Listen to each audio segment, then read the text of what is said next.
Whoever said you had to be good to play football? And even if those Cowboys are better than you guys, even if they beat you 99 times out of 100, that still leaves... One time. Yeah. One time.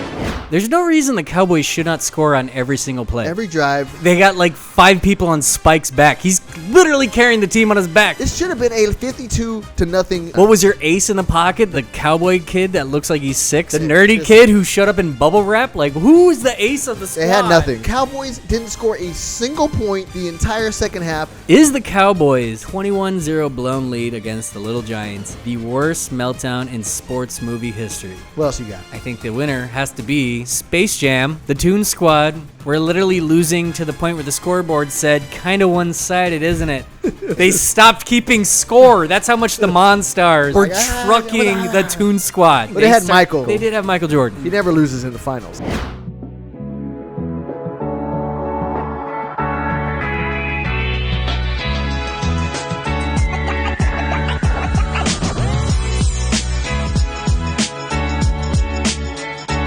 It is Super Bowl season once again, and that means it's time for your annual football movie review. That's right. It's time for the Super Bowl, and it's time for the Dissect DJs in the building. Your boy DJ MC, Jag, and of course, DJ Castle. Steezy. Because we are the DJs that like to spin it, mix it, throw it back, and dissect it. And apparently talk about kids sports movies from the 90s, because this is like the third time we've done it. We love them. We grew up with them, and this one is a classic. That's right. We've done Sandlot, we've done The Mighty Ducks, and now today, The Little Giants. Little Giants, the most epic child football movie. I can't think of another one that tops this, to be honest with you. Well, I didn't remember this movie being like that much. I knew it was a kids movie, but as I started doing the watch back, I haven't watched it in like 10 years, but I was like, this is a full-on kids movie. It might be longer than 10 years for me, to be honest with you. And it brought back memories, and then also I was able to look at it in a different mind frame, right? As an adult, you look at things differently. You're able to see different aspects of the movie. As a kid, I got to be honest, Spike was huge. Yeah. We're going to talk about it. But at this point, Spike is a little kid. I was like, I would tear Spike up. Still looks like a kid. But he was like 16, and everybody else was like 10. True. He already had a mustache. There's a noticeable difference. We'll get into it. But first, fool was carrying a goddamn fridge on his back. 1994 classic starring Ed O'Neill and Rick Moranis and Devon Sawa, who I did not realize was the kid in the movie until I saw him in the opening credits, and John Madden with a friendly cameo. John Madden make a cameo. John Madden making and NFL players. That's one thing about the 90s movies is they brought players into the movies. Oh, yeah, there's always that part where they don't just do kinda that anymore, and I'm very disappointed. They probably charge too much or what it is. But I actually just think the problem is like we just don't get movies like this anymore. Okay. There's like a I can see whole that. multiple segments of movies that like just don't exist anymore. The fun sports comedy movies that's like maybe geared at for kids. When was the last time we had even one of those? When's the last time we even had like a comedy? Those are kind of out.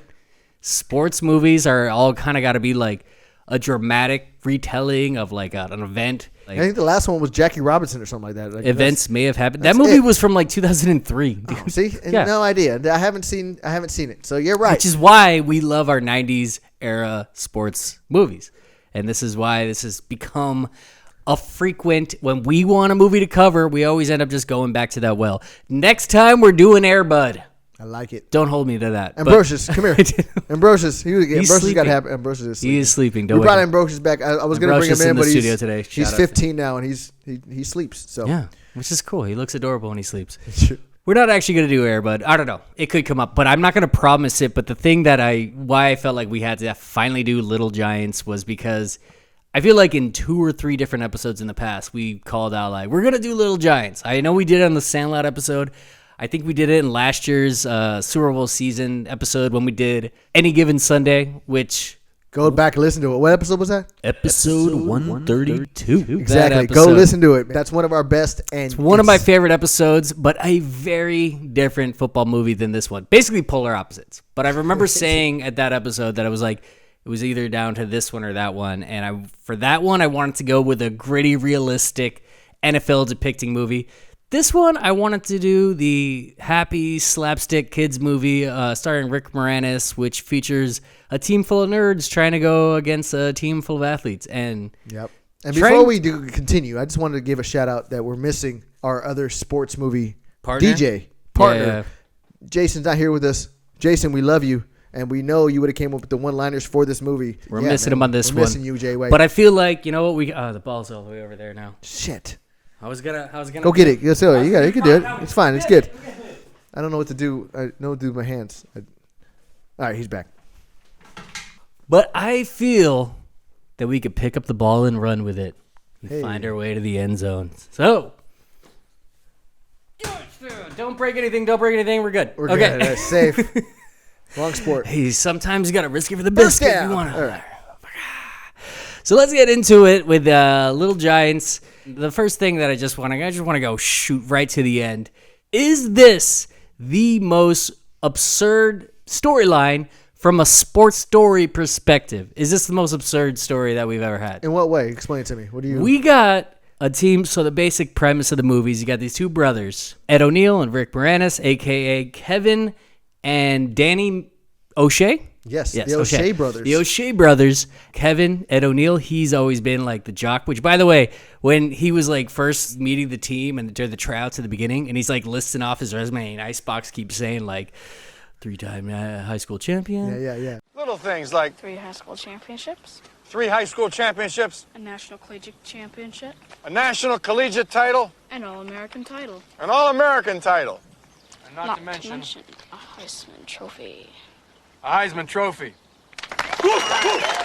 And a Heisman Trophy winner. I was like, dude, this fool got a fucking resume, man. This is like a Hall of Famer right there, and dude. not only that, he was on Married with Children, same guy, and he had how many touchdowns in the... I got to keep this ball nearby. Yeah, stop doing the ball, dude. I don't know why you keep fumbling the ball. I just wanted to spike it. But I wanted to bring up that he scored. He's always an epic football player. 4 touchdowns in one game. 4 touchdowns for in one Poke game. High. And I gotta say, I also remember as a kid when I saw this, like we knew Ed O'Neill as Al Bundy. Like most people at that time didn't even know his name was Ed O'Neill. That's Al Bundy. And I remember seeing this as a kid, and it was like notably shocking to see loser Al Bundy being depicted as this like super winner, champion athlete, clean cut, top football. Everybody knows him in town. Player. Yeah, I agree. That always threw me for a loop. And then I saw him again now, and I was like, oh, man, this guy's such a perfect football emblem. I can't even say the words right now. Just he depicts what a football legend, he wants a football, and now he's doing Pee-wee football, but wants everybody to look at him and be like, I'm the shit, right? Like, he just perfect. He plays it so perfectly. So well. Right off the bat, I just was thinking, like, they knocked it out of the park with his casting. Ed O'Neill as the older brother is cocky. It's the gum chewing. He's got to be the all-time best gum chewers in movie history. Like, can't even do it as good as he did. It's like he's in the Mount Rushmore of, like, gum chewers alongside Mr. Perfect, Kurt Hennig. I don't know any of these players, but I got to put him up there. I mean, he's a wrestler. Yeah. Okay. Yeah. And Michael Jordan. Michael Jordan's another one. And Brad Pitt in pretty much any movie. Except for I don't even know if it's gum with him. He's just like always eating on something. So I'll say Matt Damon in Ocean's 11 because I feel like he's always chewing gum. So there you go. That's your Mount Rushmore of all-time gum chewers. And that's actually why I actually think the kid version of him nails it because like he's got the gum chewing down. Cocky, like the way he responds. First thing I thought when they go back to when they're kids. First of all, you can't help but notice like young Rick Moranis, spot on kid version of Rick Moranis. Like that kid looked exactly like him. The casting, whoever the casting director, was excellent. Casting director killed it. And then as the kid version of him, yeah, and he's just like, how many touchdowns are you gonna throw to me? You're gonna throw me 50, or you're gonna throw me 100 touchdowns, and he's just like, when mom said she was gonna pick you up, like he's just.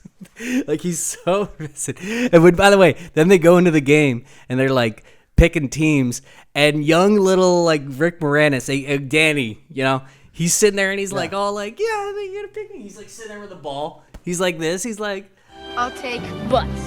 Yes, it's over. Stein and Rip. Yes. Pepsi. Yes. McCormick. Yeah. Ralphie. Yes. Mouse. Yes. I'm ready. Yeah. All right, let's play some football. Hey, Danny, the ball. Give me. Man, I must be pretty bad if my own brother won't even pick me. Danny, look at it my way. I stink and you know it. You're perfect and I stink. That's it, the end. No, that's not it. It's just that I'm so good, it makes you look really bad. And he's just like, nobody's gonna pick me. He's like, dude, you're also like 3'2" right now. Yeah. Everybody else is like 3 years older than you. Like, is it really this shocking to you that you didn't get picked right now? Like, it's not that he's that bad. It's that his brother's just really good. So good, and it's just gonna make you look bad. You know what I mean? The line delivery of that kid and the way Ed O'Neill delivers lines, they're like spot on. I love it. And by the way, this whole movie takes place in a town called Urbana, Ohio. Okay. And I first saw that and I was like, wait, is that Urbana, Ohio? Are you familiar? I am familiar because in the summer before my senior year of high school, I actually went to a wrestling camp in Urbana, Ohio. Oh, shit. Gnarly, like backwoods, nice little like kind of like farm town. The whole camp was just like a huge barn. I remember walking up to it, didn't know what to expect. Walk in, and there's just, I'm like, it's a barn. I'm like, this is the place. We walk in, there's just mats everywhere, and there's just like kids all around just wrestling, and they're just like, oh yeah, you're Ryan Castle. Yeah, you're on the list. All right, get in there. Put your shoes on and get started. And I was just like, okay. And I just spent a whole week on this farm in Urbana, Ohio. But so I looked it up. Is Urbana, Ohio a real town? And it's not. But like Google will be like, do you mean Urbana, Ohio? So they were basing it off that town. They're basing it off a town like that, like a small town Midwest. No idea. I didn't know. Where like if there's a hero high school football player that comes out of that goes on to like win the Heisman, like he's gonna get his name on the water tower. You know what I mean? He's gonna have a sign of him. Did you see that Heisman sign? No, I mean there's a point where they're just driving by and there's a sign. They're like hometown of Kevin O'Shea, Heisman winner, and he's like, he's literally doing the Heisman version of the Al Bundy pose. It's fucking hilarious. They had to have cast him because of his Al Bundy football. Like that had to be. They had to get him thinking about it. Like they were like, and he's a great actor because he kills it. Now, can we fast forward real quick? Mm-hmm. He's coaching. He's doing his thing. He obviously he got the team, and then which by the way, let's go to that. To be the players that don't get picked live. I've never had that. We always had a list, which was just as bad. Yeah, the list is bad too because they you had to be like, oh, I'm not on there. Damn it. I've been cut that way before, and it is devastating. Yeah. I mean, but there's no reason to do it by like having everybody run over to you. And then he's like, thanks for playing. And he's like, hey, better luck next year. Yeah, man, that's such a heartbreaking way. He's so cocky and like assured in all the things that he's saying, like with the smile as he's chewing gum, even as he's like breaking these kids' hearts and everything. Yeah, crazy enough, he cuts the best player there, and everybody states it. He states it. There many Icebox gets cut because she's a girl. I get it, but at this age, at that age group, she's still equal, right? Guys tend to get a little bigger. Right around the cusp. Right at the cusp, but at that point, she's still dominating. Later in the game, we find out she's one of the best defensive backs, right? Am I saying that back? His little fullback, right? Fullback, and she plays backup quarterback. Like, yeah, she could even get in there and toss a pigskin around a little bit. You're not picking the Icebox. She clearly is the best defensive. No, he says he cuts his own. Was it niece? He cuts his own niece. Yeah. So that's crazy to me. That you could say that this movie's ahead of its time in a few different ways. Like one, they're trying to like showed a spotlight on the equality of men versus women. Like boys, like girls can play sports too. Like girls can kick ass. Kind of. She's the top player. Yeah. But they're also like at the same time being like, well, she can't play because she's a girl. Which also, if that's your niece and she's trying out for the team, shouldn't that have been a conversation that happened before the tryout? She's on the team. Like you put her on the team. You're gonna wait until that moment when you have to have her stand in there. Niece live. If she wasn't gonna make the team, no matter what, no matter how good she did, because she's a girl, it's crazy. You should have like had a conversation with Danny, being like, hey, "Don't bring her to tryout because I'm not gonna have a girl on my team." But at the same time, it also a conversation that I think has been in the discussion about sports a lot in the last couple of years about like this kind of idea of like participation trophy eras that we've been discussing. Yeah. And I think it's this thing where it's like, to a degree, I think Kevin's in the right. Like, you're trying to build a championship team. Look at those other fucking kids. Yeah, I get what you're saying. Like, you don't got to be as blunt as Butts is about it when he's just like, those kids are, and he's like, a bunch of losers. Kevin! So what the hell you doing? I'm putting together a championship football team, little brother.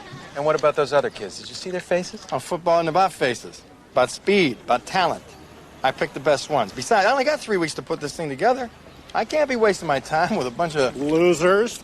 butts. Who the hell are you, Vince Lombardi all of a sudden? Yeah, like you have the right to actually pick the kids that are going to help you win. Everybody that shows up to try out shouldn't make it on the team. Like, I agree. Like, you're trying to win a tournament. You're trying to be a state champion. Like, not everybody has to. So this movie, it's kind of like on both sides of it, where it's explaining that that's kind of how sports is. Like, if you're going to try to play sports, we both have, like, you're going to need to take some L's. You're going to need to, like, get beaten down. We've both been cut from teams before. It's painful, but it's part of sports. So this kind of idea that's like everybody should play, everybody like, and we end up with this loser group of kids that should absolutely be nowhere near a football field. Yeah, they definitely look like a couple video game players. They look like they should be. Now, one kid was like about to die from like every allergy known to man, and he's not even the worst one. To me, the worst one was the fucking little cowboy kid. Like, why did they even take that kid on the team? Rick Moranis, they're like literally. He didn't want to play. Yeah. So we get to the point when he gets tricked into starting his own team, and he really like just goes for it because Kevin challenges him, and he actually makes some good points about it. He's like, everybody can't play sports. Some kids are gonna invent stuff. Some kids are gonna be scientists, and he says this line where he goes, "Look at Albert Einstein. Did anybody care that he couldn't catch a football? No." Guys like you and kids like that, I mean, they can't help it. They're no good. But they learn things. I mean, they invent things. They win Nobel Prizes. Einstein. Could he catch? Did anybody care? No. Danny, listen. But he's right. Like, look, some of you kid with a fucking test tubes doing his little science stuff, like, you're going to be awesome in life. Like, trust me. You're going to make money. You're going to be doing well. You're going to elevate yourself. This is not your peak years. Sports is not it. Yeah. And that's fine. And I came to find later in life that sports isn't it. Like, you continue playing, and I've been playing, like, flag football for the last 15 years, and I'm still as competitive, and it's getting me nowhere in life. It does nothing from financial stability. But I still love killing the people that still try to play, because there's a lot of people that turned into financial gurus, and then they started killing it in life, and they try to play with me in flag football. And that's the only way I'm able to demolish them is, like, get off the field. I'll kill you. I catch everything. I'm throwing touchdowns. You're no good. Go do some analysis. You know what I mean? Yeah. Like, and then they do. And then they got me, and then their car is super nice compared to mine. And the realistic, the twisted like trick of it that happens as you grow older from your childhood and your dreams is like, I would say about 80% of kids growing up like look at having a profession in sports as like their dream and 80? their goal. No, it's not that much. I think you're overstatement. It depends on from boys, maybe 80% of boys. No, I don't think you do. I think it was just because we were in the sports realm that the kids that we were it's around. More than 60 though. I'm going 50-50. I don't think because there's a lot of kids that were just playing video games that were just that didn't realize they can't catch a ball and they went other routes. It was just that because we were involved in nothing but sports, whether it be wrestling, basketball, baseball, like we were. We thought all kids wanted to be professionals because we thought in our brains, I thought I was going to be an NBA player. I had a potential. If not, I was going overseas. I was going to play basketball until I hit 5'9" and never grew more. And then I realized, there's no chance. I mean, I have to be a really good, and I just didn't have a shot, as you can remember. When I was a kid, I remember watching the NBA Finals when it was like the Bulls and the Suns, and I remember looking at like Dan Marley. When I was like a little kid, I was like, I want to be an NBA player. Okay, I'm not going to be Michael Jordan, but I think I could be Dan Marley. Right? The guy who like just hustles and like hits some threes. I think I could be that guy. Like I was like, that's my goal. I'll shoot for that. I was being realistic. I thought, wasn't until I saw that was my idea of like shooting for the stars, but like a realistic star, in my opinion. Yeah. It wasn't until I saw LeBron James my junior year of high school, and he was a junior. And I saw him on TV, which I don't think everybody remembers that, but LeBron James was on TV as a high school player. Yeah, he was. Hate on him all you want. He was a high school phenomenal. And I saw him dunking on people like my size, and I was like, I have no chance. There's zero chance to get anywhere. Maybe Europe, and even then, LeBron James killed all thought I ever had of ever being a professional anything. I feel like a lot of us... we basically had the reality hit us at some point when we were like playing with a game with like a kid our age and like watch them like just throw down. They're like, kids my age are already dunking. I'm not. I could like just kind of hit the net. I could tap the backboard when I hit a layup. Yeah. You know. All right, you know what? Yeah, I gotta think it's and that's how it sets in.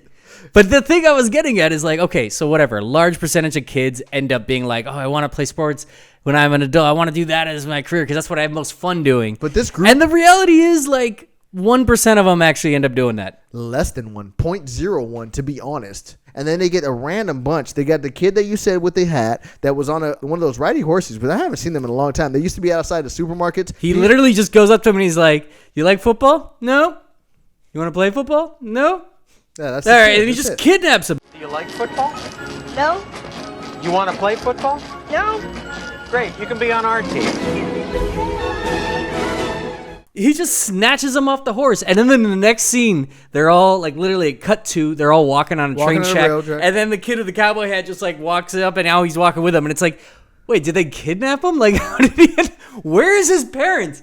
Where were his parents when he was riding on the horse? Yep. And Rick Moranis was talking to him. And now, next thing you know, he's just walking with a troubled group of youths that want to start a football team on the train track. Like, I don't know. I feel like if you sent your kid off to the store and he started by riding a mechanical horse and then he ended up by walking with a group of random kids he doesn't know to like join a team, I have questions. That's all I'm saying. Yeah. And the next kid, the dad doesn't care about him. He's going off, driving off in a taxi, and the kid's just like...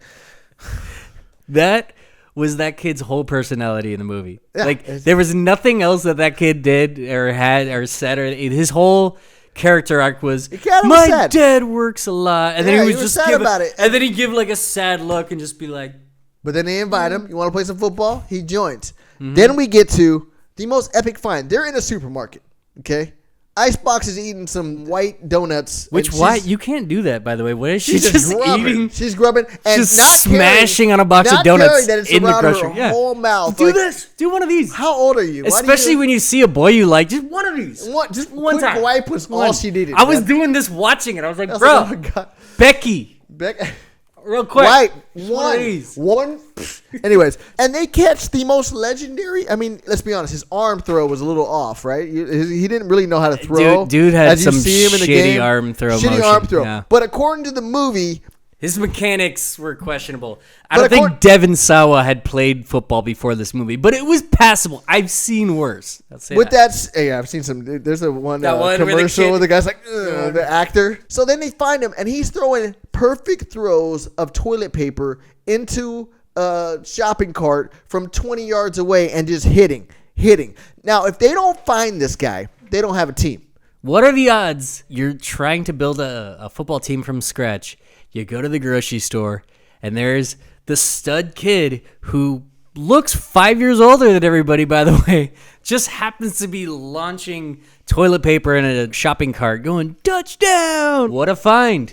What a find. Yeah. To add to your shit team that you guys are putting together. Because everybody else, including the kicker who just kicked the ball, broke a window, and everybody was like, oh, you can kick. Turns out he can't kick at all. That the kid's, toe. There was nothing in the movie following that was like, oh yeah, he was a good kicker. Like they got him like, whoa, you can kick. Barely made the field goal. As they're practicing, they have two parents like doing like field goal, and they're like literally just doing this the whole time, like moving over. All right, so you guys didn't need to make him a kicker just because you watched him break a window kicking random balls. Turns out that doesn't make you a good kicker. I don't know.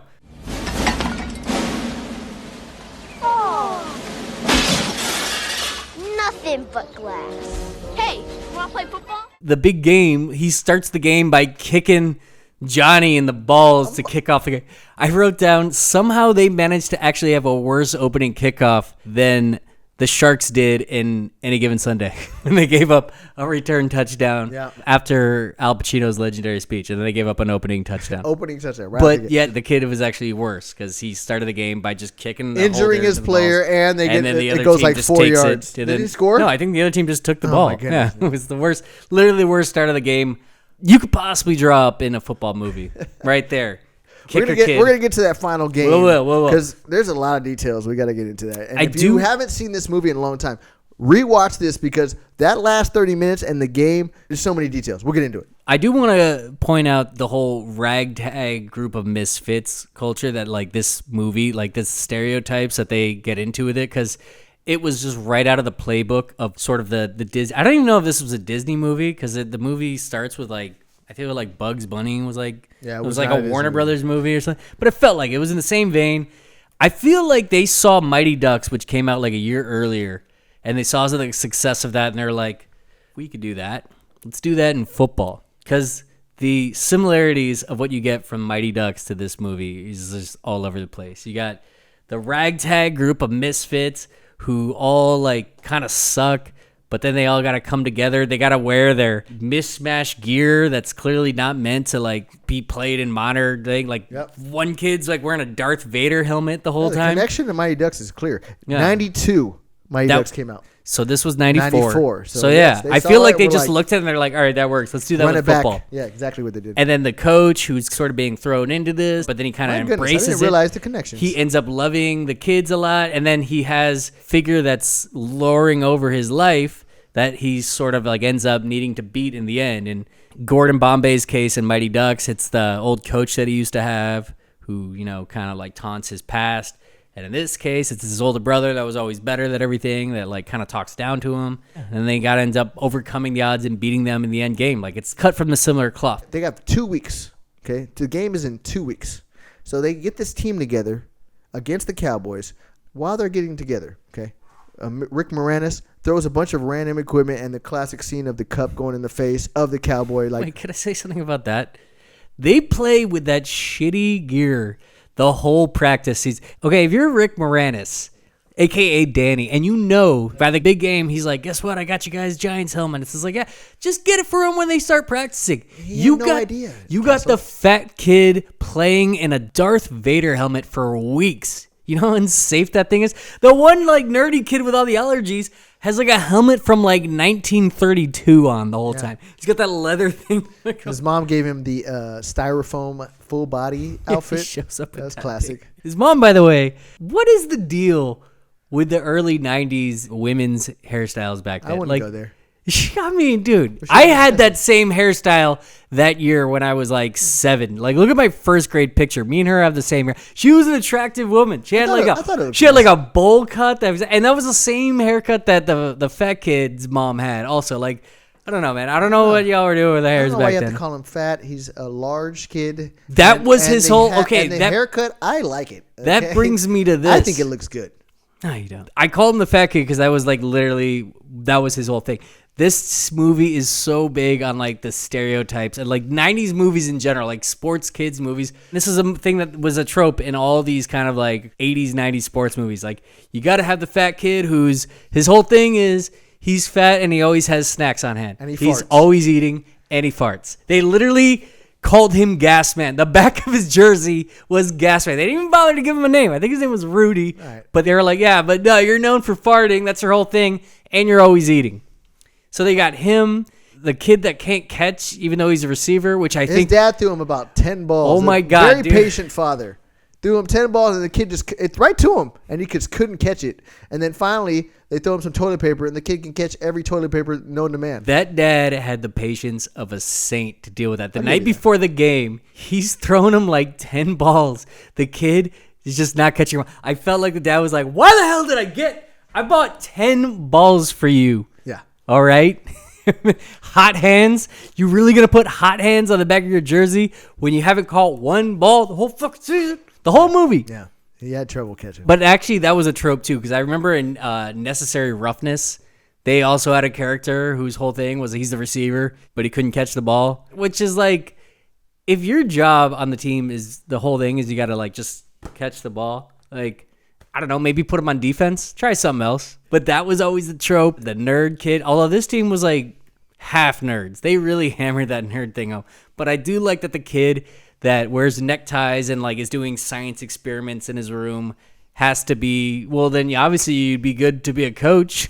Great coach. You should be the coach. I'm sure you're going to make some Let's give the credit to the play call, which we'll come back to later. He's literally drawing up plays and like tearing out the fax machine paper. Yeah. Like, where's that play call going to? Like, oh, hey, pass this to the huddle. I printed it up. While bringing him up, he gets help from one of the most legendary coaches. Yep. Known to man. John Madden makes an appearance in this movie, which I forgot about, to be honest with you. I remember this movie. I was like, oh, I forgot they had NFL players show up. They have John Madden, Tim Brown, who doesn't make another appearance at all throughout the entire movie. Pointed this out to be. Emmitt Smith. Just when the team's at their lowest and they're like, everybody wants to quit. Everybody's about to quit. quit. And then Red Tad's riding home and he's like, I'm a loser. What does he call himself? Dipstick? I am a dipstick. And then guess which bus pulls up and who needs directions? Fucking John Madden. An all-time cameo. And by the way, I had forgotten that he was in it too until I saw the opening credits and I just saw John Madden sitting there. I'm like, John Madden's in this movie? Totally had forgotten all about that. Helps the coach, the kid coach with the annexation to Puerto Rico play, make sure it's fixed correctly. But they come out with 4 players: Emmitt Smith, Bruce Smith, Tim Brown, and Marcus Allen. No, it was not Marcus Allen. Oh, it wasn't Marcus. You know what? ChatGPT is a piece of shit sometimes. Now, I love ChatGPT. I ask it for many things, but out of nowhere, it'll throw you the wrong answer and act like it knows what it's talking about. It'll be like, oh yeah, and Marcus Allen. It was like, and in Castle, I sent him the photo of the 4 players, and he was like, Marcus Allen wasn't there. I was like, you're right, it wasn't Marcus Allen. It was Steve Emmet. Emmittman. What a word. EMTMAN. As I was trying to watching pronounce it yourself, people. As I was watching that, I was like, damn it, I knew 90s football. Is that a guy I should know? So I actually looked him up. Okay.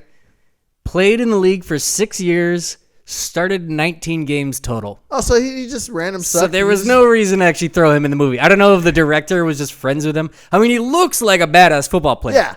He like puts his hand in the dirt. He's got like a skull and crossbones tattooed on his hand. Like he looks like an NFL player. So for that, he fit in. But Tim Brown made much more of an appearance in the NFL. Yeah, why did Steve Emnant stick around? But Tim Brown shows up for the reveal when he first opens the garage. They're and like, he's standing there. Tim Brown. Well, Tim Brown, Emmitt Smith, and Bruce Smith, and Steve Emnant.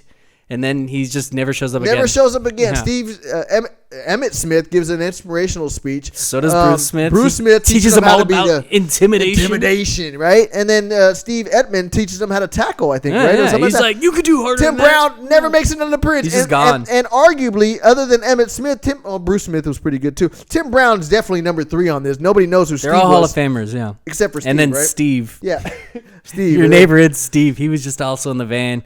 Sure glad that John Madden just had a bus full of Hall of Famers and Steve just stopped by. This is the kind of thing that used to happen in these movies. They'd just be like, have a scene where they'd be like, hey, I'm John Madden. My car broke down. You guys think I can get a ride? Like, there was only 4 players and John Madden in a bus. You guys could have took a van or something. Why did you need a whole bus? John Madden actually... Was there other players in the van, like in the bus? I don't think so. So that part confused me when I was watching it. Madden actually used to always travel on a bus because he didn't like flying. Okay. So that was actually a thing. But still, there's only 5 players. You don't need a bus for 5 players. I was astounded by that. That's true. I was astounded.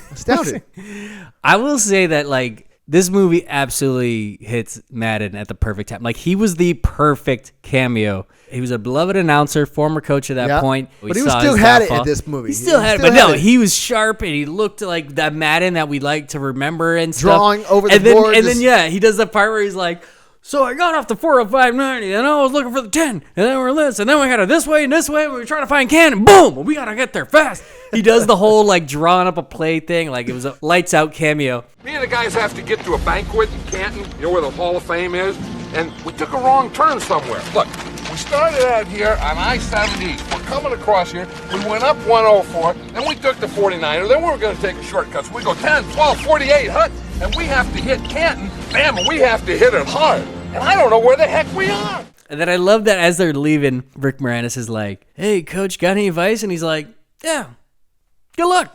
And he just keeps walking. And Rick Moranis is not having it. He's just like, wait, that's it? And he just literally goes like, football's not that hard. Just give it your best, just like I did. I won the Super Bowl with a bunch of players that a lot of people didn't even want.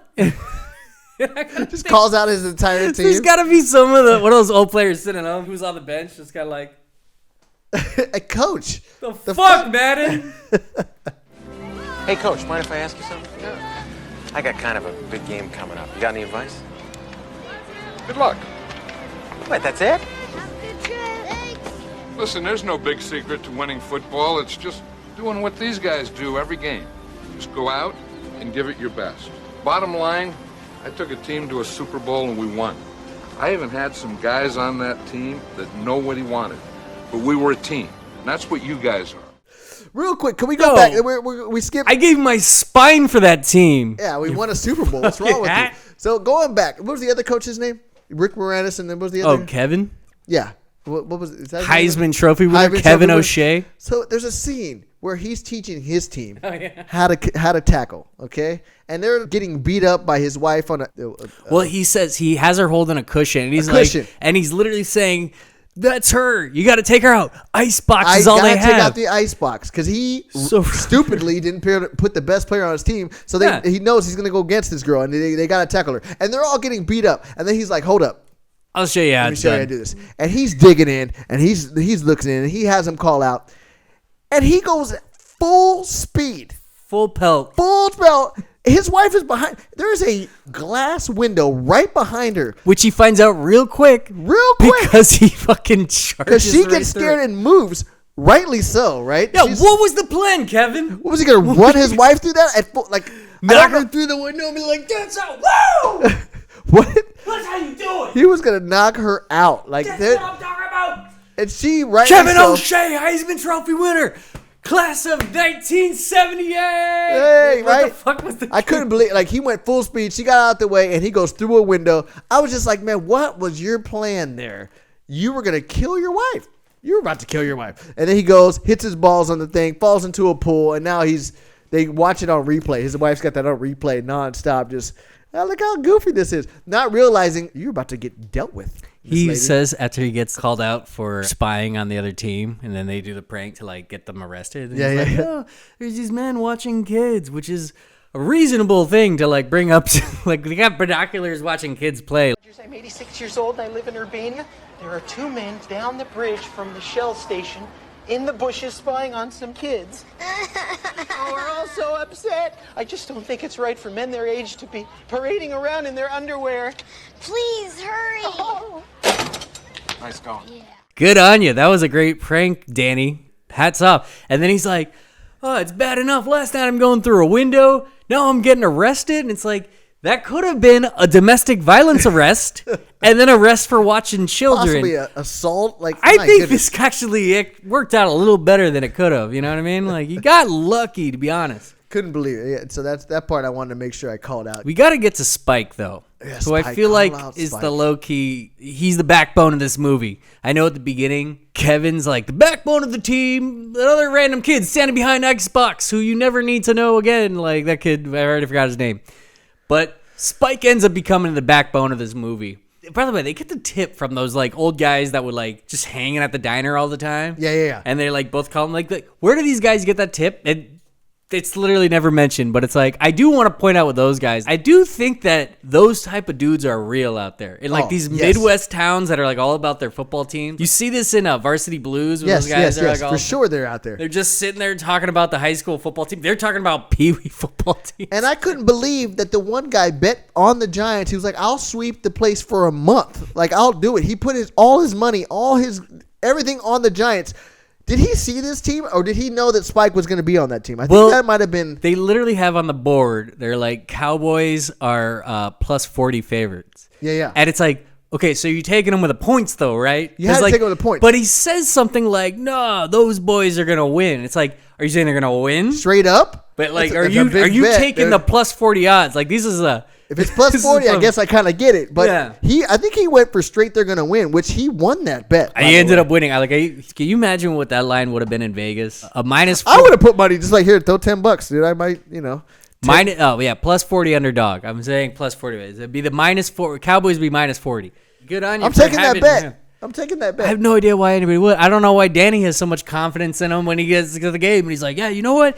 Let's put our businesses on the line. It's why do you have confidence in this team? You've been watching them. They literally all quit on you yesterday before John Madden showed up, talked them back into it, and then gave you some bullshit advice about just giving it your best. You know what I mean? With that, the day before the game starts, Spike is clearly the top running back at 16 years old in a 13 to 12 age That's because he's 19 years old. Yeah, he's way too big. He has a mustache. That kid's 16 minimum. Now, as a kid watching this, I thought he was big. As an adult, I'm this is a kid, but clearly bigger than the entire team. That kid's in high school for sure. So the Giants Everybody else is 10. The Cowboy kid is 7, dude. Yeah.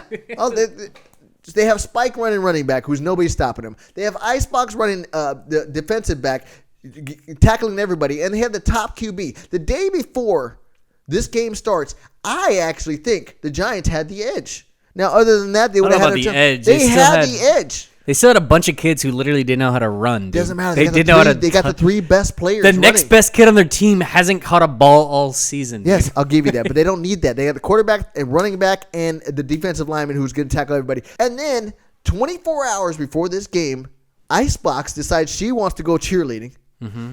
Spike, dad, comes and picks him up and takes him to the other team and says, "You're done. You're going with the Cowboys." Hang on, I want to just speak on that real quick. That's it at that point. And they still had the quarterback, luckily. But they lost 2 of their 3 top players, is all I'm saying, 24 hours before this game starts. All right, well, Spike, Giants are in trouble. Well, Spike should have been on the Cowboys to begin with because, like, they do have that epic race scene where the 2 old guys are like, let's have a little game. We got nothing going on today. Somehow they got a hot tip that there's this new kid in town who literally has been bred to play football from birth. Carrying refrigerators. Just like carrying fridges for a workout. And they're like, we got a hot tip. And they both get, and I actually love that scene where they're like both like pull up next to each other. Danny, for some reason, thinks the go-kart's the way to go for this. Which is like a thing. Clearly is. I think that's a thing in like Midwest rural towns like that. That go-kart's the shit, by the way. Icebox had it earlier. And then that Icebox goes through water, off-roading. Dope. I think I wanted one of those as a kid because of Icebox and Rick Moranis. It's more what Rick Moranis pulls out. First of all, he almost dies twice in that race. They go through traffic, but I like that moment when they're like kind of looking at each other and they're like, "Oh, yeah, what are you doing here? You follow me?" And you literally see, this is why I love Ed O'Neill's acting. He literally has that like moment where he kind of looks and he's like, "He's mine, Danny." Like suddenly they realize they're racing. You following me? No. You following me? No. Are you lying to me? No. He's mine, Danny. Danny. Here they come. Here they come.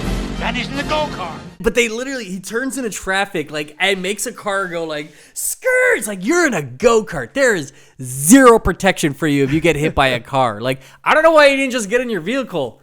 You clearly have a car. You really think that thing's gonna move any quicker than like a SUV would? Yeah. I don't know. But it ends up helping him out because then the second thing he almost does is die. He literally like ducks the thing in front of a train.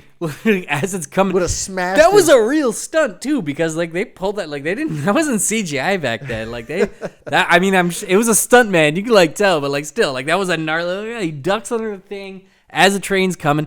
The fact that Little Giants pulled out a stunt like that. You imagine being a stuntman, being asked to like, okay, we need you to get into a go-kart. You're gonna duck under the low bridge of the train and then just barely miss it. And he's like, okay, you'll be fine. Is this some kind of crazy action movie? It's actually a kids movie about Pee Wee football starring Rick Moranis.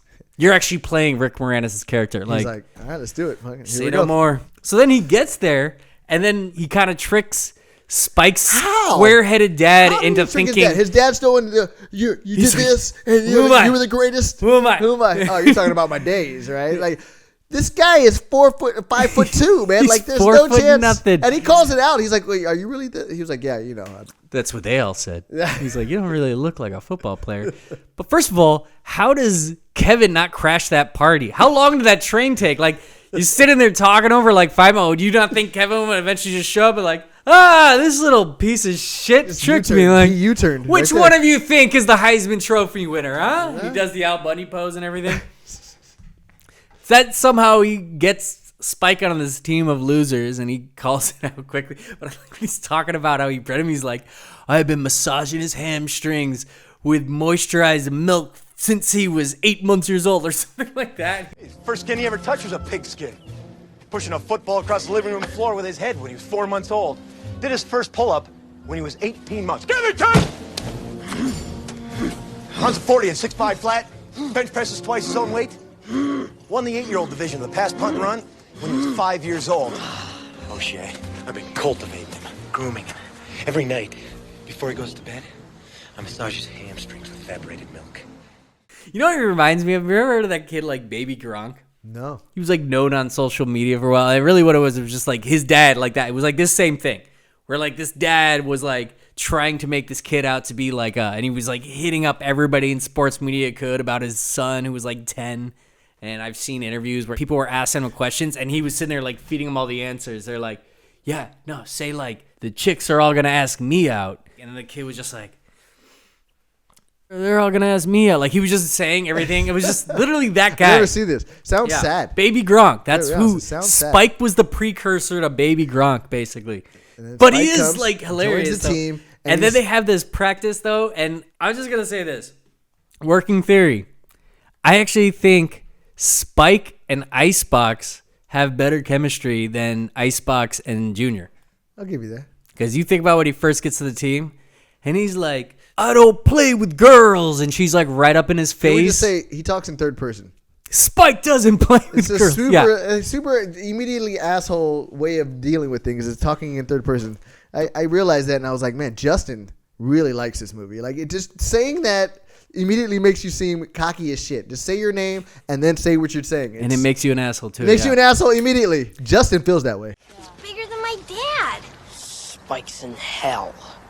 Spike's in pee-wee hell.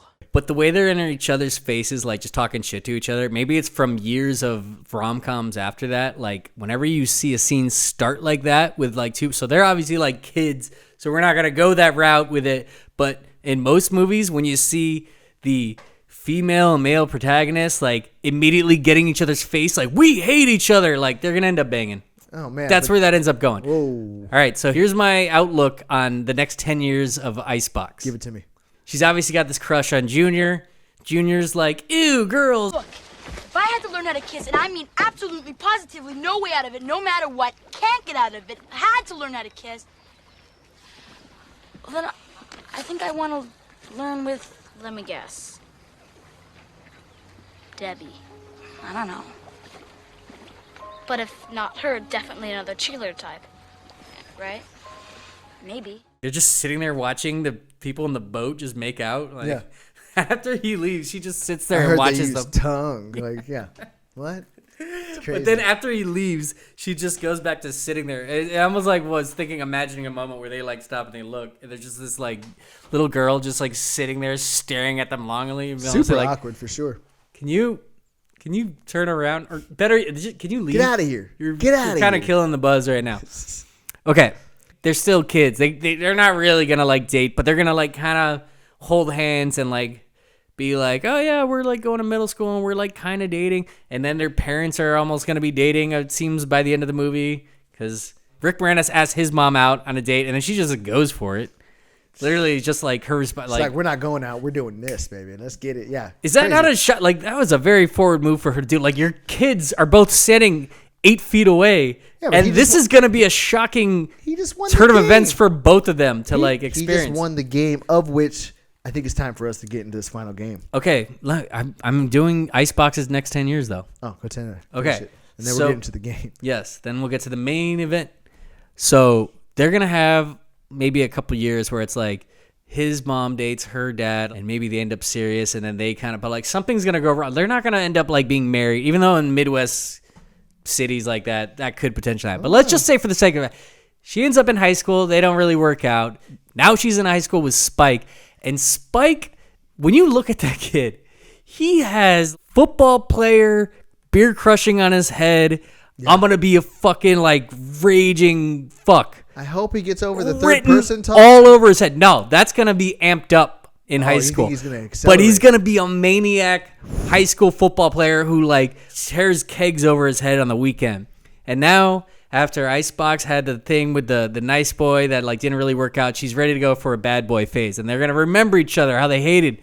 They're going to end up having a terrible, toxic high school relationship. I see it. That's going to possibly end up having the cops called multiple occasions. But like that's where I see Icebox's next 10 years. And then she's going to escape this town when she goes to college. And Spike's going to ruin guys for her for at least 5 to 6 years. Man, you went deep on this. That's what I do. You went deep on this. Which, okay, before we get to the big game, though, we do have to talk about Icebox then, because she becomes the key thing that changes the odds. You said they look like they're in a good position Giants to had win. the edge. They lose Spike. Not Not only do they lose Spike, it's like when you're about to score a touchdown and you're on the 1, and then somebody picks it off and runs it all the way back. Like, that was a double swing. 14-point swing. We were about to score a touchdown. Now he's on their team. 24 hours prior. Picks him up. They get in a Corvette, two-person car. 3 people get in it because Spike's in the middle randomly. And he's like, Spike! Yeah. So Finally, I'm a Cowboy! With that said, the Cowboys had already been running practice, and they probably had a running back ready to go. But Spike comes in and like, okay, we're just going to give him the ball. That's the whole game plan now. game plan. Like, they Spike changed it the get day ball. before. I would have been pissed if I'm the running Like back. Icebox But was. I would have understood. That was Icebox's whole problem. And then She was like, Icebox- no, it's Spike's team now. And now that's going to be one of those other nameless kids. They didn't like give... One of the kids got named on it. They said Briggs. They And he have was the like, toe. Oh, you talking about the Cowboys? The Cowboys, yeah. Oh, We no, didn't no. really get any of their names. They got Briggs at the was beginning the and black then- kid that like played quarterback, I think. Yeah, he was decent. Yeah. They had a decent team, but the edge was there, and then they lose. Spike, who goes on the Cowboys, which is even crazier. Icebox, who decides to become a cheerleader the day before the game. The team doesn't even know. It's the night before, and the team thinks they got Icebox, we should be good. And then the game time, and they're like, okay, so we got the quarterback, and that's it. That's all he had. And it's now time for game time. They've lost their 2 out of 3 best players, and it's time to start this game. This is where I need to clear out the lane and give me some runway on this Icebox thing. So she just decides to bail on the team because she decides the junior's only going to like me if I'm a cheerleader. So even though this whole thing was her idea, first of all, she has the all fucking audacity to quit on her dad the day before. She flips on him because he's like, oh, well, my little fullback is going to, she's like, you're a little fullback? Yeah. That's all I am to you. Yeah, you just you're the want me best to player on the beat Kevin. team. And he's like, bro, this whole thing I've been spending my time coaching this team. For 2 weeks. Because you tricked me into coaching this team and spending my time with these gross little fucking kids. You think I want to do that? Yo, if you wanted to I be have a gas station I need to tend to. I got a full-time job. I'm a business owner, okay? If you wanted to be a cheerleader, do that. You could have said that from the beginning. I would have been like, good, go be a cheerleader in the fucking Pee Wee football league. You think I would have cared? And then she has the nerve to say, like, Mom used to kiss me at night. He's like, Mom left us. And she left us. And she says, she didn't leave us. She went to a better team. Yo. She wouldn't let me play football. She wouldn't call me her little fullback either. Becky, look. Mom's not here anymore. She left us. She quit. No. She didn't quit. She just found a better team. I'm not playing tomorrow. Wait a second. This was your idea. I thought winning this game was the most important thing in the world to you. No, Dad. This game means everything in the world to you.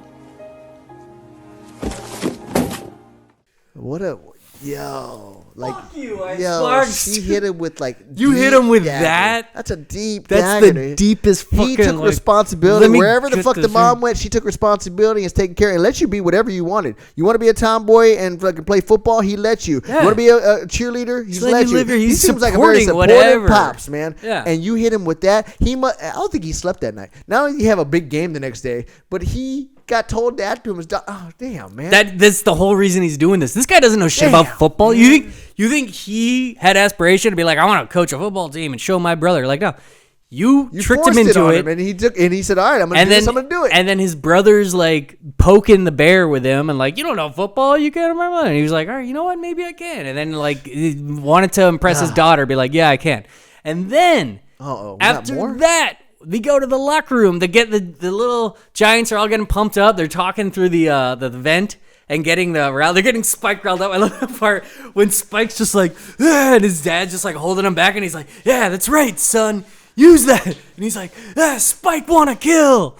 So they're all getting hyped up. And then she just knocks on the door, and she's like, they don't even know. None of the kids are even aware she's quit the team last second. And she shows up. She just walks up in her cheerleading outfit, and she's just like, I just wanted to say good luck, guys. And then just closes the door. And now all the team is just figuring out that's the best player. Our best player is just bailing on us because she wants to be a cheerleader. Best player on this team and that team. Like it's been said and clear. She is the best player. This She's cheerleading now. Oh my goodness. This is a seriously Okay, but seriously, fuck you though moment in a movie. Icebox. Get out of here, man. I can't believe she did this to her team. That's not. In fact, Hit him. I have created a top 5 list of, okay, seriously though, fuck you moments know this in list. sports movie I was history. not told about this. Hit me. I like to play surprise. Sneaky. I like to weave in and out. All right, here you go. Surprise. All right, hit me. Top 5. Number 5. Number 5, Mox's girlfriend in Varsity Blues. Mox doesn't really care about football. He's the backup. He's like, whatever. I'm almost getting to college. I'm going to go to Brown. Okay. His girlfriend, Amy, smart brother, Lance Harbor. He's the main quarterback. He gets injured. Now Mox suddenly has to step in and be like, oh, I'm the quarterback. Guess what? Mox kind of balls. Mox starts getting attention. Suddenly, everybody's like giving him attention. Like, yo, you played a great game. As soon as he starts doing good, she just becomes the ultimate wet blanket girlfriend of all time. She's just sitting there like, everybody wants to talk about you. Yo, you're so different person now. Like, I don't even recognize you. It's like, yeah, he became top dog. Like, you support. This is literally the only time in my life I'm going to get this. This is going to last a month. Season's going to be over. I'm going to go off. I'm never going to play football again. You can't let me just have like this 1 month of glory of being like the man in this town that loves. No, you're going to immediately. She makes sure to hit him at every point to make sure he feels like shit, to not enjoy his success in football. Not to mention, he turned down the chick with the whipped cream bikini for you. Also, because I was like Lance's girl and that girl was. That's another seriously fuck you though moment. What else you got? Different story. Shane Falco in The Replacements. I wish I'd seen these movies. I have no idea what you're about to get. Dude, we need to just do like a football movie marathon once. Now Shane Falco, I love that character in this movie. But like, there are replacement players that are now playing because like the NFL players or whatever are on strike. Martell, the asshole starting quarterback, so he crosses the line and he's like, I'm gonna play this game. So Shane was the quarterback. Now Shane's not starting. He tells the team like, oh well, you guys are getting your ass kicked by Dallas. Just kidding. I'll be on my boat. And it's like, why do you got to be on your boat, dude? We might need a backup quarterback. You could stay in the team.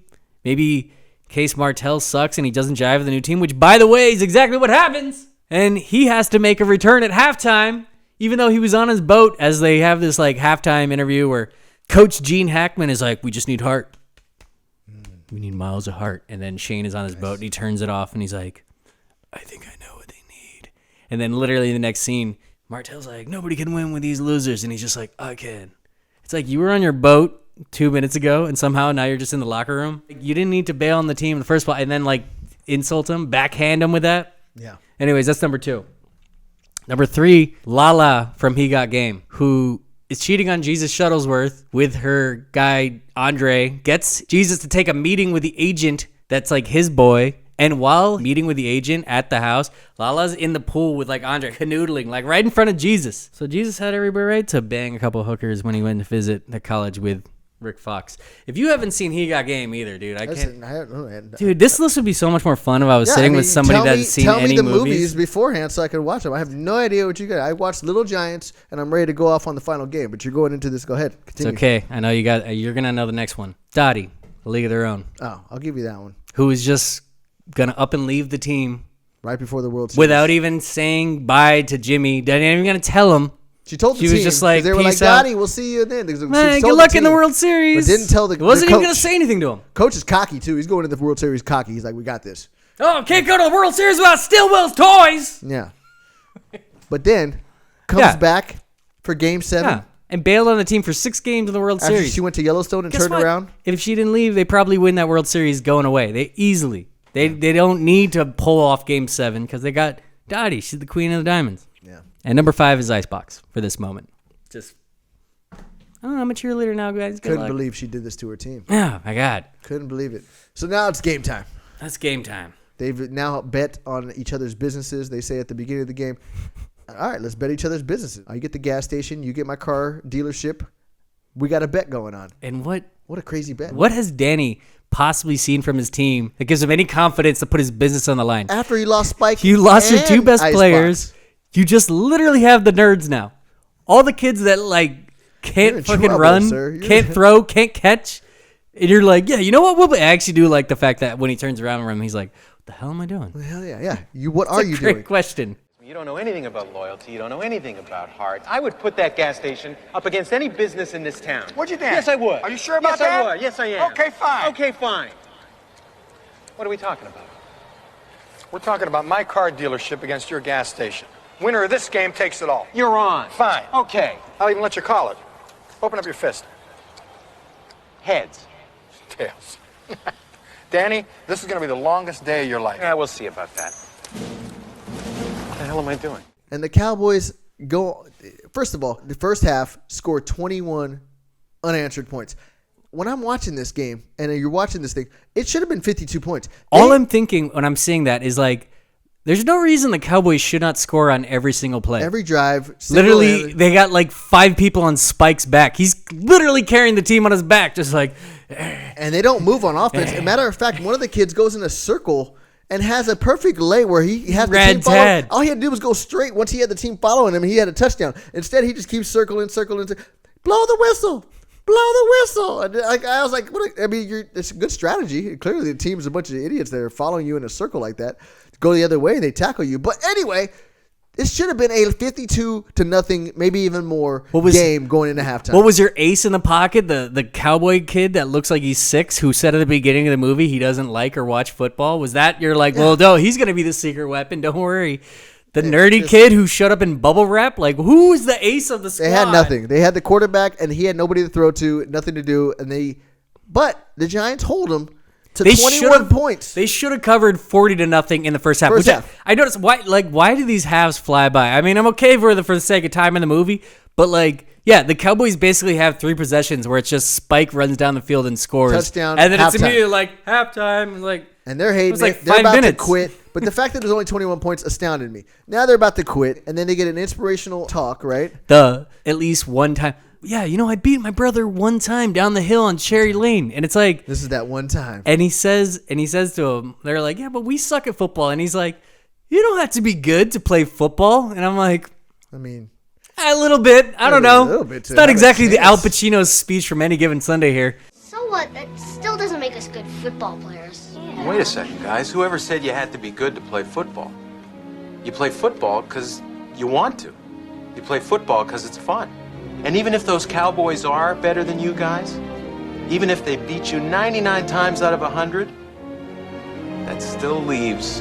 One time. Yeah. One time.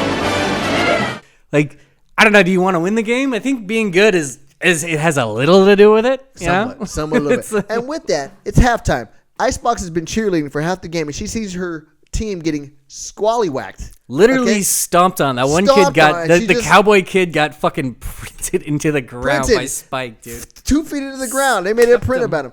They're getting their ass kicked, and she still, through halftime, continues to be a cheerleader. Sis boom ba, rah, she just rah, keeps going. And I was like, at least halftime she would have changed. No.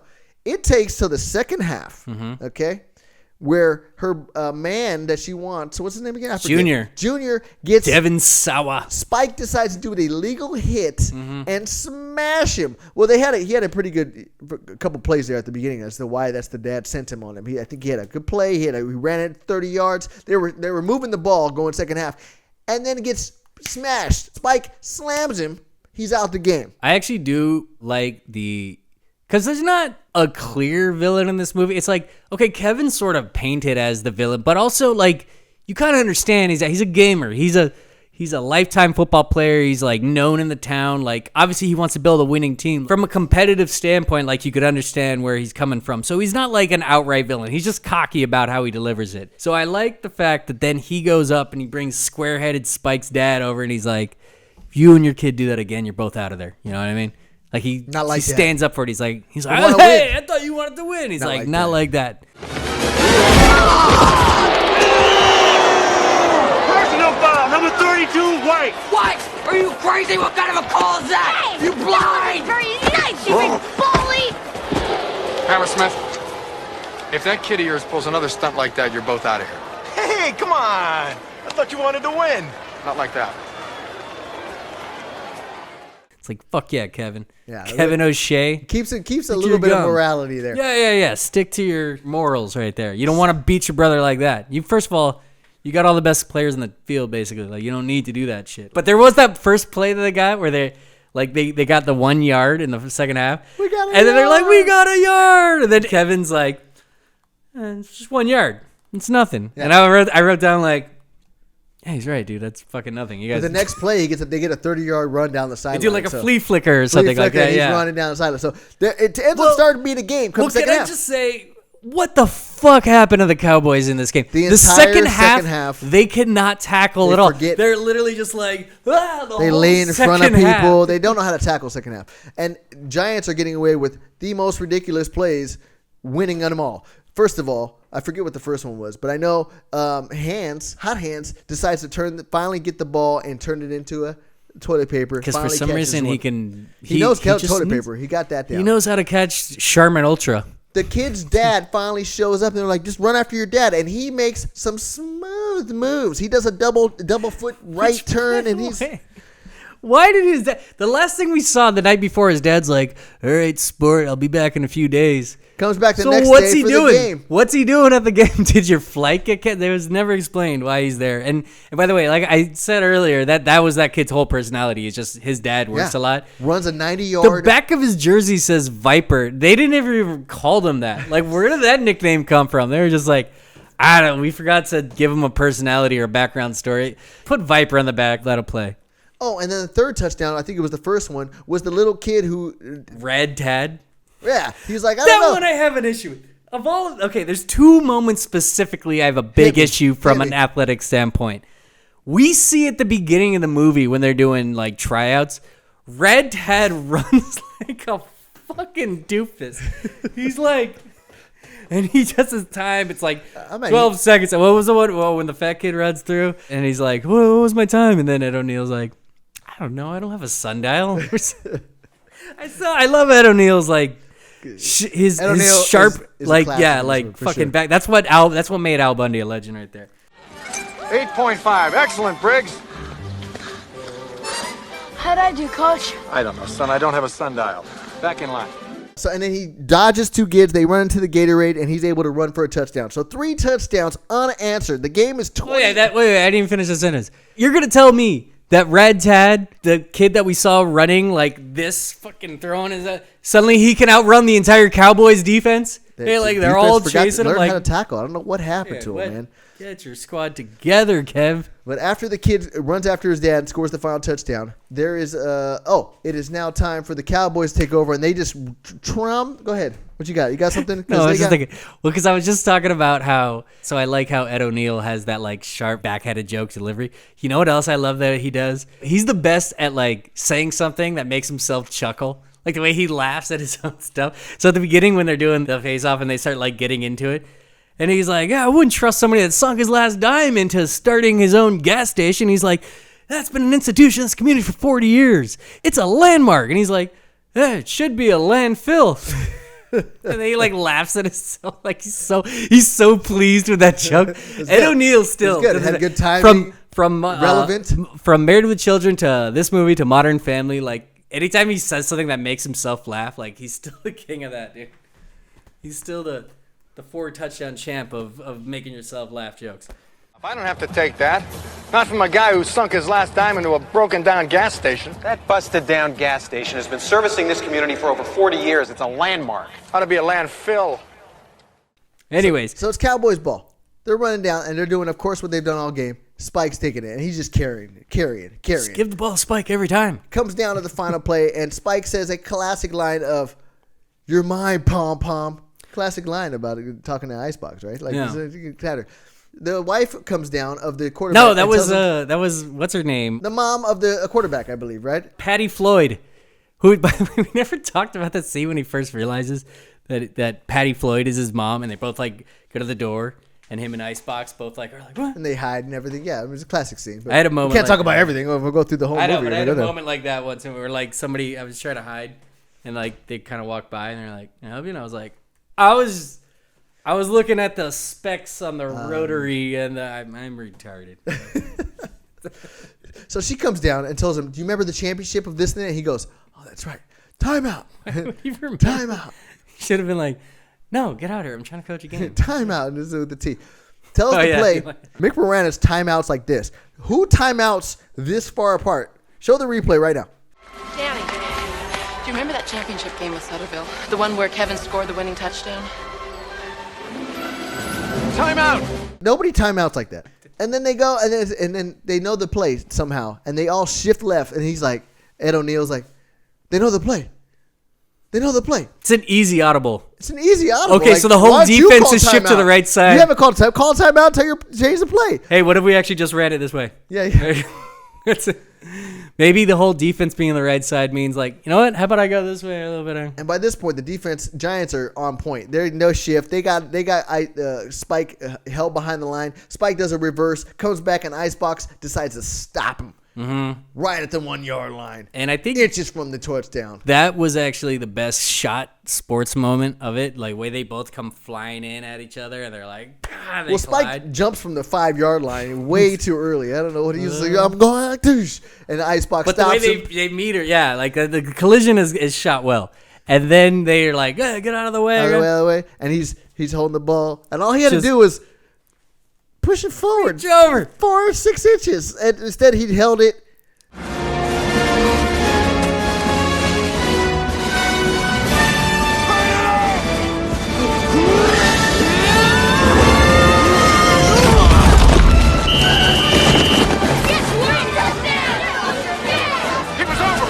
We stopped him. He broke the play and he was in. No way. Come on, move it back. Everybody off the ball. Come on, move it out here. Move back. Giants ball. No good. And Giants ball with 4 seconds left. And it took me back to a moment when me and Justin used to play. I won't name any names. Okay. No names here. But there was a moment when me and him played a beach football league. We had it. I had been talking shit to the other team all week, too. Like, we're going to win this. Last play. Friend of ours who went to college on our team. All he just fell forward. All he had to do was get the ball over the line. Get it over. And it would have gave it to us. Instead, the ball. He fell face first, and he didn't even try to extend the ball, and he just fell flat. Exactly the way Spike falls. And we lost. And we lost the game on that. It's a frustrating one. Yeah. It's a frustrating one. They stop him. We don't have too many of those. 4 seconds left. Game time. What are we going to run? And the coach kid comes in with the annexation of who? Puerto Rico. Okay. Mm-hmm. Since I was a kid, loved the name. I was like, oh, is that Puerto Rico? They're talking about Puerto Rico. Like I don't even know what the annexation of Puerto Rico means, but they call this play that. I think it's a historical moment that happened. Let's ask ChatGPT. Let me see. You being Puerto Rican should know about your history of your ancestors here. Let me see what this guy says. Annexation of Puerto Rico, comma, what does that mean? Question mark. Let's see. You're on the spot right now. Take it forever. Anyway, we'll see what it pops up. Well, what the actual play is it's built around something that John Madden actually popularized back in the day called the fumble rookie. So it's a trick play where the quarterback purposely fumbles it, but then you have a guy right next to him. So meanwhile, while the quarterback does it, he sells it like he's turning around to like go run this way. But the fullback was right next to him and casually picks it up. And then he runs this way. I watched a video earlier today where Nebraska performed it to a T in like the early 80s. But in this case, they just leave it for the fat kid on the team who just sits there, picks it up and holds it for about 5 seconds. While everybody else is blocking and nobody. Icebox, they think Icebox had the ball. Spike tackles her. No chance. And she's like, no mercy. No mercy. She's like, no ball. And then the last kid on a team full of slow, unathletic kids. You got the slowest, you give it to the slowest, unathletic kid who's running harder than he's ever run in his life, trying to like score this game. And of course, they're gonna chase him down. Expertly tosses it back blindly. Hope when they're about to tackle me, I'm throwing it back. Executed beautifully though, because it bounced once and Junior's right there for the scoop up. One bounce. I thought he caught it like in the air. No, he had to catch it off the bounce, and now Junior's off with it. And you know the way footballs are shaped. That's not an easy play. Not an easy play. You get awkward bounces all the time. And Junior's gone. You're like, that's the player you want with the ball. And he's running. And he about to get tackled. Oh no, they're done. Junior decides to lateral it to the smallest What's that kid's name? Fragile kid. Oh wait, who also laid out Spike in like the last wave? I forgot to talk about. Man, he laid out Spike on a single tackle. That was the other one. Okay, flattened him. I said there were two plays. I said earlier there were two plays that bothered me as a sports fan. One was Rad Tad all of a sudden being able to outrun the entire Cowboys defense. The other one, he felt like his mom was like getting slighted. He's like, "You don't talk about my mom." Yeah. And then for somehow that makes the smallest kid on the field be able to suddenly lay out Spike, who's like, he didn't just lay him out. Who's like 19 years old and like 185 pounds solid muscle. And then his mom gets all hyped about it in the crowd. And for some reason, the whole crowd just like no-sells her. How is the crowd not just as hyped? She's like, woo-woo, and they're all looking at her like, "What are you doing?" The kid just flattened the greatest running back in the field. Cheer with her. Everybody should be like, get hyped with her. They're all looking at her. But I did always think it's funny the way she does that last that last like head turn she does. That always made me laugh. Rip their filthy ears off, Jakester! Woo, woo, woo, woo, woo! Yes! Yes! But yeah, that kid gets the ball, and now he's running with the ball. I got the football. And the defense is like right on his tail, right? And then suddenly they cut to the wide shot, and you're like, oh, they're about to. And we literally you see Spike like start to jump, and then in the wide shot, Spike's just like 5 yards away from him. No chance. And he runs into the goalpost, and the Little Giants win. 28 unanswered points. The Cowboys didn't score a single point the entire second half. The Giants went on a 27-0 run, sorry, because they didn't get the extra point. Anyway, 27 unanswered points. I couldn't believe it. What a meltdown from the Cowboys. A meltdown of epic proportions, which brings me to this. Is the Cowboys' 21-0 blown lead against the Little Giants the worst meltdown in sports movie history? Sports movie history, yes, but not the greatest in sports history. That has to go to ATL against New England with a 28-3, I think it was. 28-3. 28-3. And the GOAT, I hate to say it, but he is, came back and won that Super Bowl. Can you believe it? 28-3. I was in Vegas watching this, and I was talking a bunch of shit because I didn't care. And then I became a New England fan because I didn't care. I do that. I'm a bandwagon fan. I was like, all right, let's go, Tom. Yeah. Well, hear me out. All right, go ahead. Because if you know who you're podcasting with, you know at this point, I come with receipts. So, here are my other options. What else you got? Other candidates for greatest meltdown? Biggest meltdown in sports movie history. First of all, I'm going to go ahead and do the obvious, the companion of this movie. You got the Mighty Ducks, who came back from 3-0 down against the Hawks.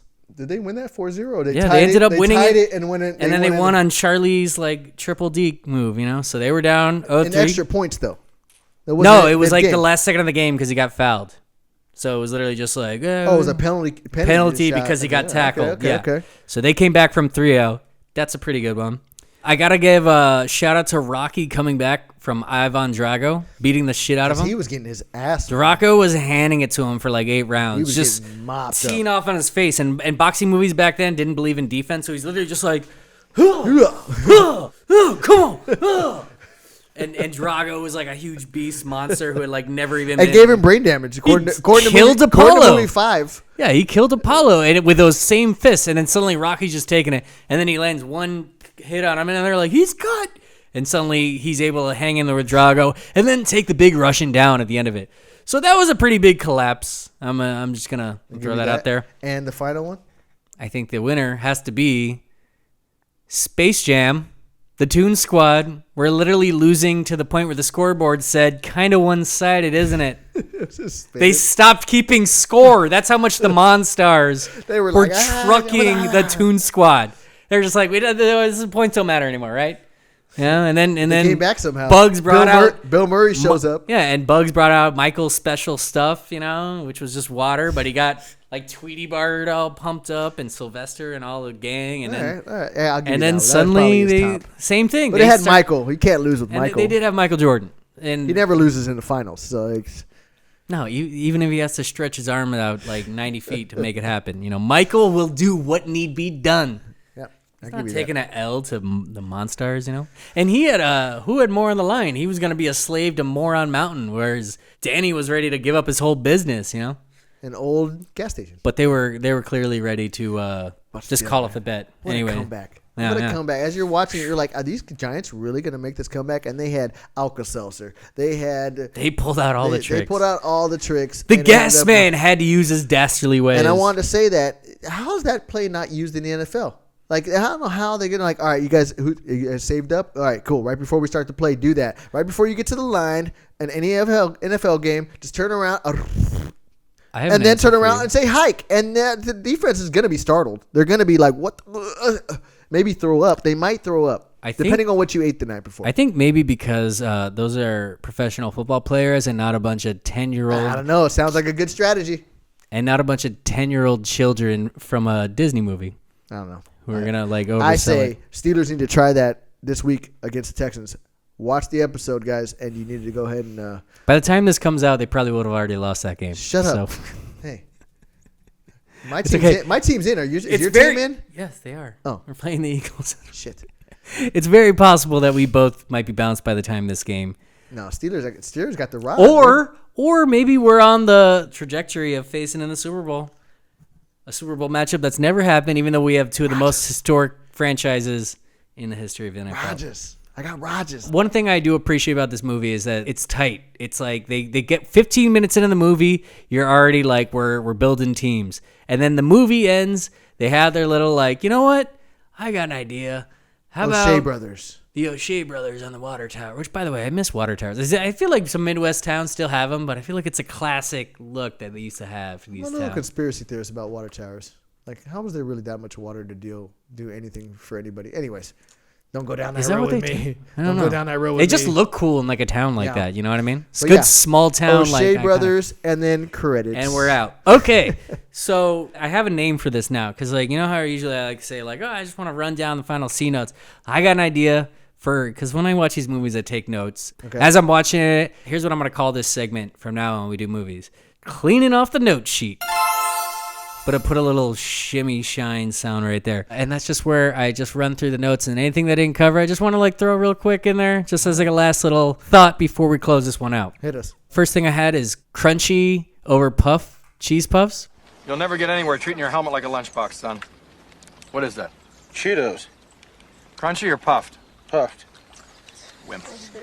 Crunchy or puffy? Puffy, and he's like, you wimp. I agree with Kevin on that one. I like the crunchy ones over the big, thick puff ones. I never enjoyed those ones. I'll throw one in. Yeah, let's hear it. While getting ready and having to get some money for the team so they can get better uniforms, they use one of the most classic songs. That's right. For one of the classic activities ever. This was actually my note. Okay. Go ahead. What's your note? What's the group that sings this song? Rolls Royce.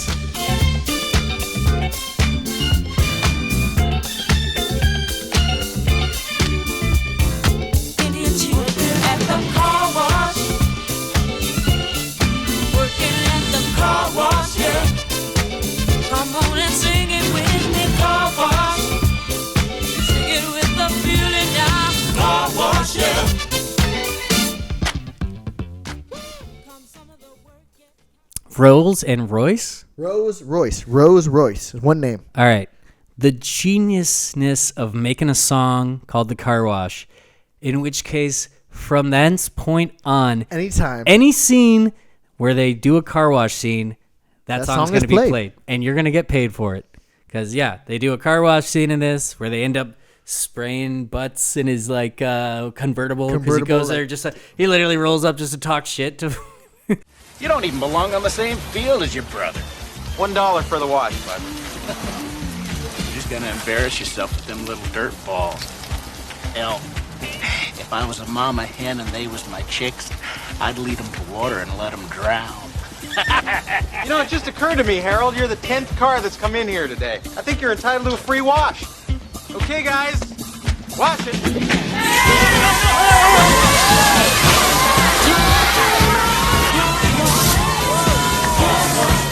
Genius idea, because like anytime you've ever seen a car wash, except for in Dodgeball when they actually do Milkshake, I remember that. But yeah, any other car wash scene ever, they're gonna end up playing that song. Yep. Genius song. There's seriously no chance any of these kids would have beat this team at anything. These kids wouldn't have been good at anything they did.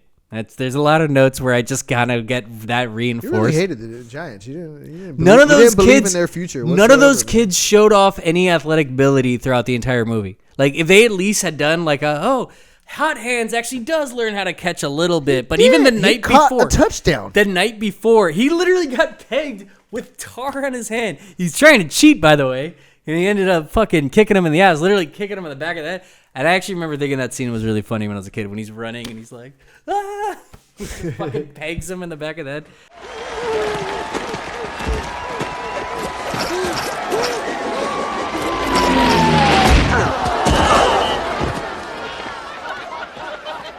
Hey, Hot Hands. You're the best player on our team. Oh, here's a good one. Mark Holton, low-key sports movie MVP, makes another appearance.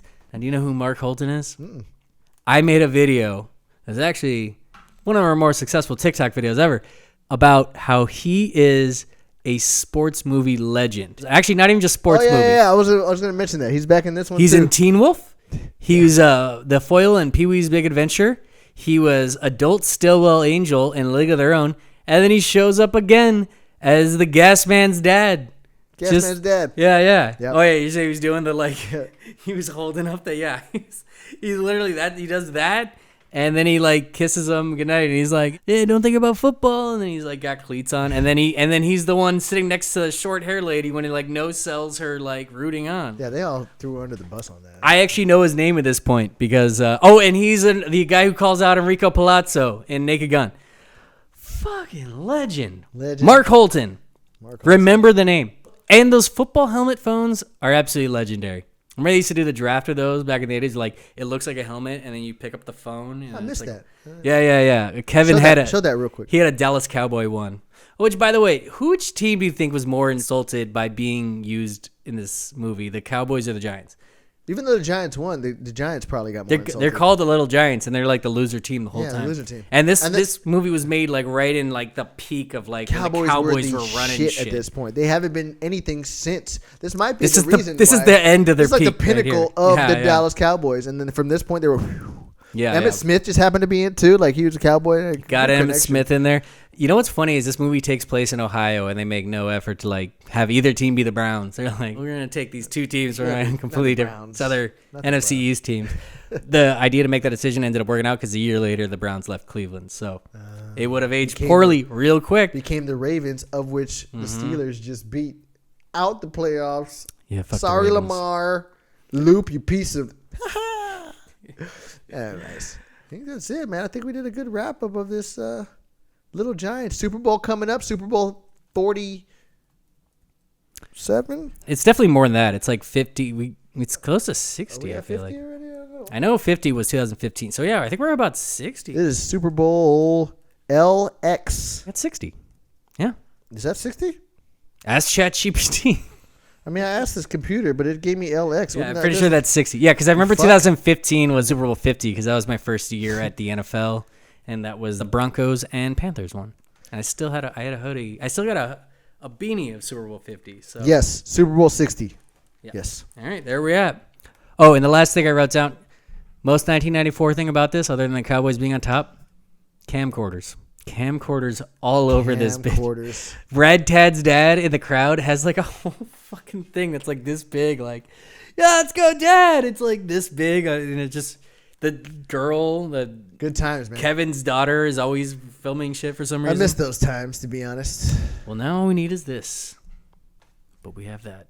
And that's what's actually allowing us to do this shit. Because we believe in actually qualifying our content with video. Which brings us to this. If you need to see the video episodes, youtube.com @Riotcast. Search Dissect DJs. Riotcast edits. TikTok @Dissect DJs. Instagram Dissect DJs. Check out our video content because we put all this work in to get the visuals for you, churning out content, and we're ready to rumble all over 2016. Play some football. So ready for it. Enjoy the Super Bowl, y'all. Steelers are going to be in it, and if they're not, somebody else will be. Either way, we'll be here on the next episode, which goes us to... We're going to watch a game anyways, you know? That's right. So...